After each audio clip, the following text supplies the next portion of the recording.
So listen to this. 100 goal contributions in 164 matches for a 21-year-old midfielder who somehow has already spent 466 days sidelined with an injury. That alone is enough to make Florian Wirtz one of the biggest mysteries in Europe. And I haven't even mentioned the fact that he's also the reason why the greatest dynasty in the history of German football has fallen, the reason why a 120-year-long curse was broken. The boy is rewriting the history books of football while 150 million euro bids get thrown at him, and yet no one really knows that much about him. He simply refuses to be another cog in the wonderkid marketing machine. No interviews, no guest appearances, no brand deals or signature boots, no journalists tweeting out his every move, nothing. So little is known about him, most fans don't even realize that he wasn't a Leverkusen player to begin with, that Leverkusen broke an 18-year-long peace treaty in order to sign him, that he was the first step in their plan to take down Bayern years before Xabi Alonso even arrived.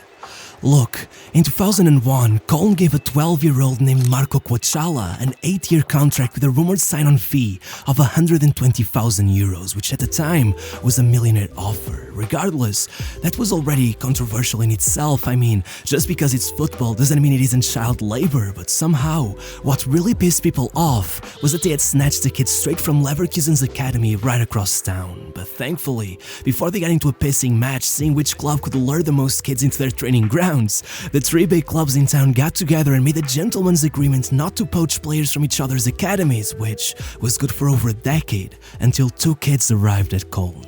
Florian Wirtz and his sister Julianne. Because if you didn't know that either, not only has his sister gone pro as well, last year she was Werder Bremen's player of the season. Matter of fact, the whole family is crazy about sports. The mom is a handball coach, the dad was the chairman of a whole club, and one of the sisters even works for a football agency handling the social media of players like Götze and Toni Kroos. But regardless, let me get back to the problem at hand. Only a couple years after arriving at Köln, Wirtz was already being described as the best player to come through the club in 30 years, and with every passing season, it became more and more tempting for the other clubs in town to break the agreement. At 14, Wirtz was already playing for the club's under-17s. A year later, he joined the under-16 national team, and the year after that, well, it took Köln to the final stage of the Junior Bundesliga, scored against Bayern in the semi-finals, and then assisted the opener in the final against Moukou's Dortmund to make Köln junior champions for only the third time in their history. At this point, he had damn near every great club in Europe after him. There were rumors all the way from Man City to Juventus and Barcelona. Bayern and Liverpool had even invited him to get a tour of their club grounds. But no matter what, Wirtz rejected everyone, insisting that he would not leave his hometown until he finished his studies, convincing Köln that they had the next Lukasz Podolski in their hands. However, there was one other option. Seeing how Köln were not only stuck in a relegation battle, but had been careless enough to run Wirtz's contract down to the last year without renewing, while Leverkusen themselves were the one team who could offer Wirtz first-team top-level football without the need of ever leaving town.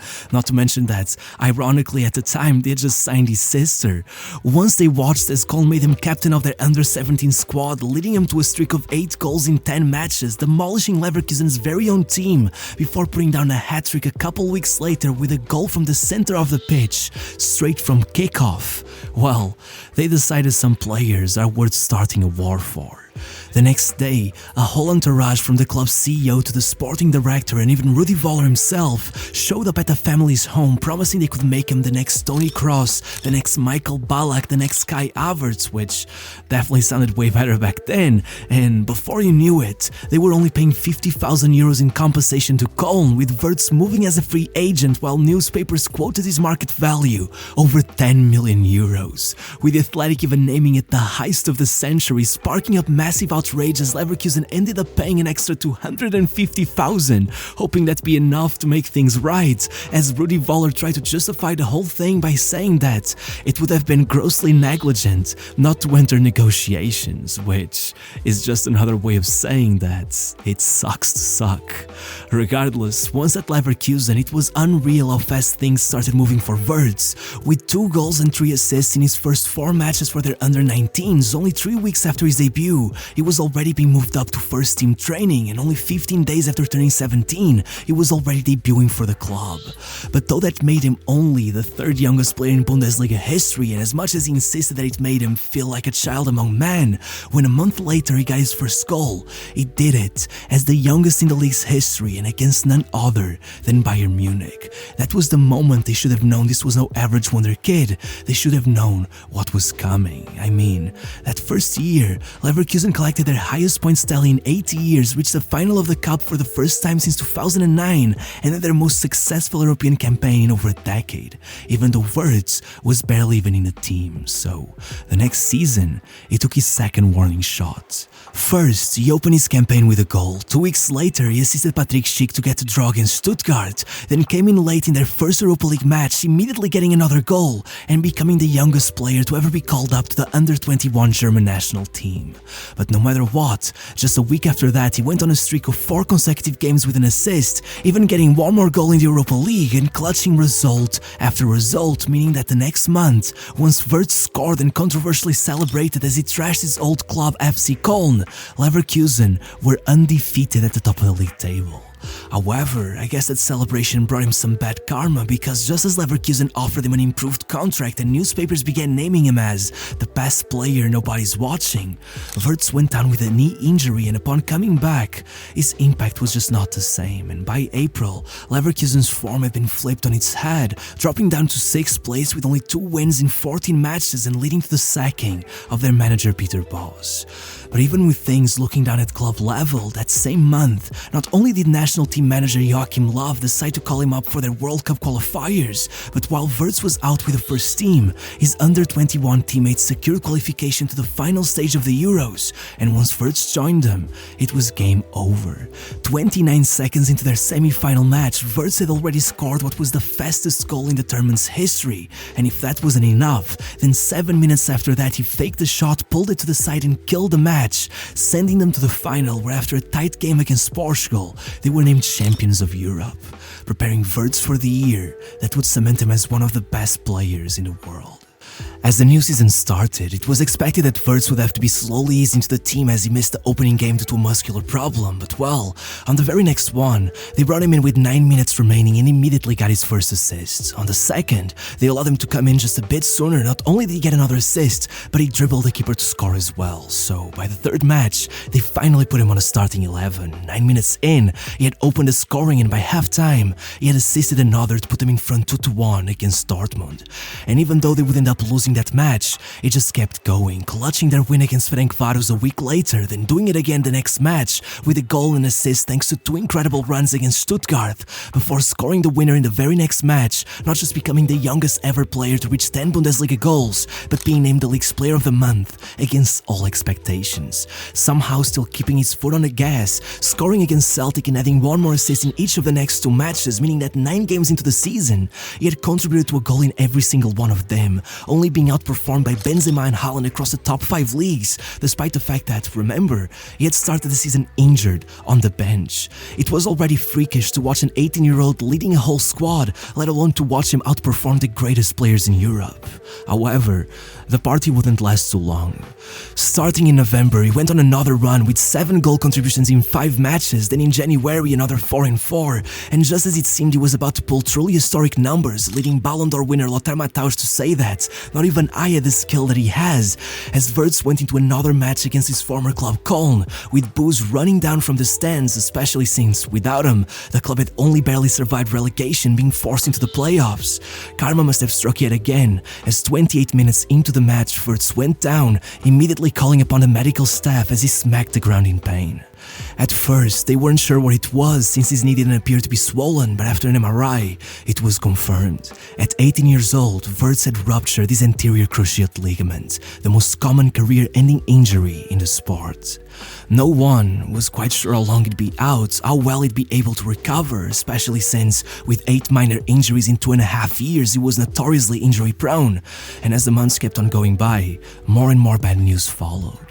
The next month, Hansi Flick sadly confessed that had he been fit, he would have called him up for the World Cup. Then, at the end of the season, Wirtz was named in the Bundesliga Team of the Year no matter what, and in October, only 12 matches into their campaign, manager Gerardo Seoane was sacked as Leverkusen fell to second from the bottom, having their worst start since 1979. Which added to the fact that without him, in December, Germany would be knocked out in the group stages of the World Cup for the second time in a row, meant that, for a moment there, it seemed that everything would burn to the ground in his absence. Everyone seems to have this idea that the moment Xabi Alonso took over Leverkusen, things changed immediately, but that isn't real.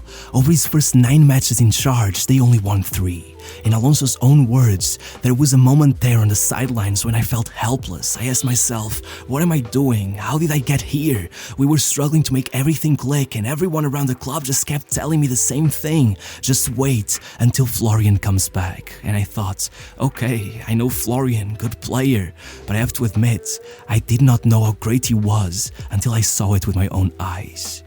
After 265 days out, Florian Wirtz made his return. And after getting an assist in his first start, he went on a run of 11 goal contributions in 12 matches. Then, out of nowhere, Leverkusen themselves had gone 12 matches unbeaten, and by the end of the season, Wirtz was already being named as the best young player at the Europa League, which, somehow, still seemed like nothing compared to what he did the following year. Look, I think we all know the story. Before Wirtz, across all of Germany, Leverkusen was better known as Neverkusen. 120 years of history and they had never won the league. They'd been defeated in damn near every cup final they played. They were cursed. And with Bayern taking 10 Bundesliga titles in a row, to everyone's eyes, the only way to outperform them would be to play the perfect season, to go absolutely unbeaten. And so, that's what they did. That year, they ended him the number 10 shirts, and Wirtz went on to redefine what that number even meant. First cup match, first goal, then comes the league's opening game and he scores the winner against Leipzig. For the next 2 matches, 1 assist each, then another one as well as a goal in the first Europa League game of the season to make himself the player with the most goal contributions in the competition over the previous 3 seasons, despite everything that had happened. And in October, he goes in with an assist against Köln, then scores and pulls off a hat-trick of assists against Karabakh, somehow outdoing himself the very next match, scoring and assisting to lead his team to a 2-1 win against Freiburg, with a goal so impressive that, as Alonso himself said, you just had to stand there and admire him, clap and say, wow. As you may imagine, by the end, he had been named the player of the month, and after a more quiet November with, 3 goal contributions in 5 matches, in December he came back with a goal to clinch a draw against Stuttgart, a goal and an assist against Eintracht Frankfurt, and then 1 more assist, as well as another Player of the Month award. And by February, again, 4 assists in 4 matches, with all 4 coming late into the game as the team needed a winning goal, and guess what? For a 3rd time in 5 months, Florian Wirtz was the Player of the Month. And if that seemed impressive enough, then in March, he scored 3 in the first 4 matches and went out with the national team to go up against France and scored the opener 8 seconds into the game, the fastest goal in the history of the national team. And matter of fact, and strangely enough as well, it would have been the fastest goal in the history of all international football had it not been for Baumgartner 3 hours earlier in Slovakia, scoring just 6 seconds into his own match. Regardless, none of that mattered because the highlight of his season was still waiting.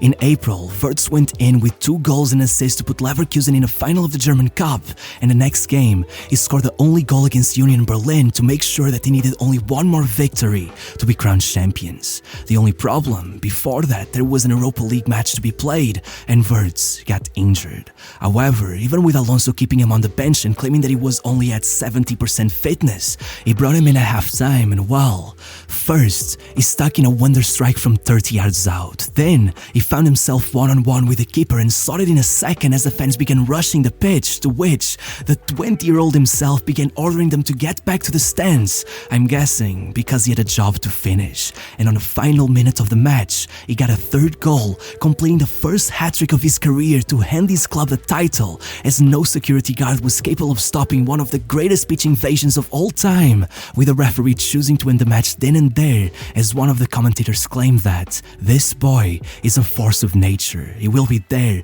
on par with Beckenbauer, Matthaus and Toni Kroos. And yet, That still wasn't the end of his season. The very next match, still injured, Alonso brought him in as they trailed behind Dortmund and Wirtz assisted the winner again. Then a week later, he opened the scoring in the first leg of their semi-final against Roma, and believe it or not, despite relapsing from his injury and being forced into the bench for the second leg as he watched his team let go of their lead, he came in with only 9 minutes left on the clock, and you can say whatever you want, but in an instant, 2 goals appeared out of thin air to put them in the final, where 2 weeks later he made his way back to the starting 11, no matter if he was fit or not, only to watch the travel dream collapse as Ademola Lookman scored 3 himself to bring them their only defeat of the season and take the title to Bergamo. Still, after years of having nothing to their name, 3 days later, Leverkusen had taken the league and cup double as the first ever team to go unbeaten in the Bundesliga, as Wirtz himself was named the league's player of the season, the Europa League's young player of the year, and had been called up for the Euros, where, as much as there had often been criticism over his performances with the national team supposedly not being on par with those at Leverkusen, and as much as he had never even played the full 90 for them, he went in with a goal in the first match to become the youngest ever German to score at the Euros, pairing up with Musiala to make Germany the first ever team to have 221 scoring in the same match. And then the two proceeded to take over, doing far more than bringing back hope to a nation that had been down on their luck, instead balling out throughout the tournament, making them one of the favorites, especially as Wirtz himself scored in the final minute of their semi-final against Spain to force the game into extra time.